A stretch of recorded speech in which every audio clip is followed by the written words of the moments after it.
أكيد كلنا امبارح اتفرجنا على حلقة محمد رمضان في برنامج مدفع رمضان وهو بيسلم 100,000 جنيه للست بائعة المناديل. الغريبة هنا بقى مش إن محمد رمضان كان بيعيط، الغريبة هنا بقى إن الست طلعت عملت فيديو وقالت فيه إن محمد رمضان كمان عزمني على الفطار وكلنا مع بعض، ولكن وأنا مروحة الناس اللي موجودين عنده في البرنامج قالوا لي نوصلك لحد البيت، فأنا قلت لهم لا وصلوني قبل البيت بشوية وأنا هاخدها مشي.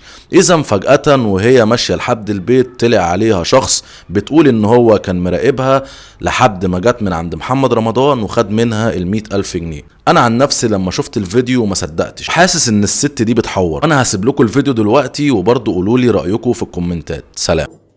بقيت بعد عنك يا ابني، مش مصدقه. خدني في حضنه وعمال يطبطب عليا حوالي ساعه ولا اقل شويه وبس فيا وحضن فيا وقعد. المهم اداني المبلغ ورحنا هناك فطرنا في حته كده تبعه. وجبت الفلوس واتمضى واتختم عليها وكل واستلمت كل حاجه تمام. وجيت وقالوا لي هناك اللي بيشتغلوا معايا ماما نوصل لحد المعصره وسيبوني. ونازل واحد ابن حلال قال لي ركبك، قلت له لا خليك. اتاري حد كان مراقبني ولا ايه؟ كانوا مراقبينك.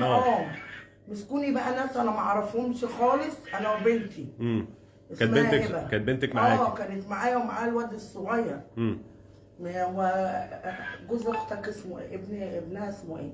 المهم يعني راحوا ماسكيننا بقى وهجموا علينا وفضلوا بقى يشدوا مننا الفلوس والدنيا بقت زحمه يا ابني. صلوا على النبي. انما هو اللي عمله ربنا يكافئه بالخير ويديله كمان وكمان محمد رمضان كل حاجه. وصلوك لحد فين؟ وصلوني لحد المعصره. المعصره عشان تركبي؟ لا، واحد منهم نزل معايا وقال لي امي اوصلك استنى اركبك، قلت له لا. هما بقى مشوا من هنا واللي جرالي جرى. ضربنا. مين خد مننا الفلوس؟ انت اتفاجئتي بعد ما الراجل بقى مشي وسيبك؟